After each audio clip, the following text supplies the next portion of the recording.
Welcome to the video on the Tarai First Nations Rudrapur Restitution Trust, a sovereign wealth framework designed for restorative justice in Rudrapur. The historical context involves massive demographic engineering in the Tarai region after the 1947 partition, which aggressively displaced indigenous populations. Existing national categories fail to address this localized dispossession, necessitating a targeted, capital-driven reparations framework. This new reparations framework transitions from identity-based employment quotas to an event-based sovereign wealth and capital restitution model.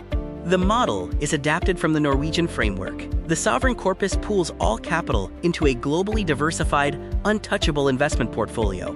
The strategic yield utilization extracts only 3 to 4% annual yield, funding zero-interest loans, higher education, and land buybacks to rebuild multi-generational capital.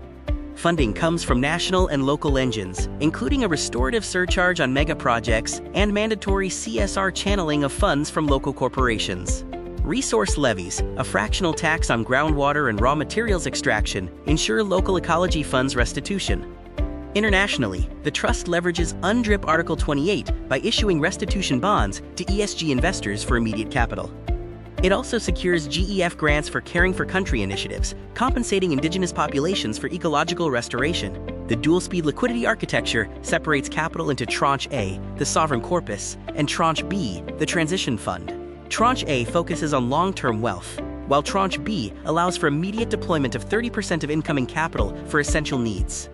To bridge the incubation gap, the 30% transition liquidity provides immediate asset-based relief. The state mandates equity swaps and transfers unused commercial land to the trust, generating instant rental income for the community. Hermetic insulation bypasses state politics through zero-trust cryptographic architecture. Surcharges are routed via smart contracts to an RBI-monitored escrow, bypassing the state treasury.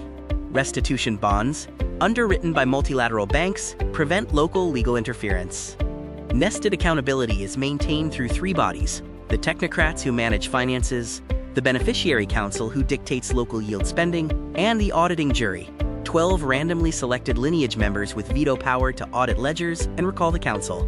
Radical transparency is ensured with algorithmic glass pockets on a public blockchain. Automated disbursements prevent manual fund issuance. Strict anti-dynasty clauses bar council members and their immediate family from roles for a decade. A universal recall mechanism allows the auditing jury to trigger a digital vote to strip administrative access. We have covered how historical equity is restored through structured, sovereign capital. We are now open for questions regarding the framework. Thank you for viewing. Here are the image sources used throughout this video.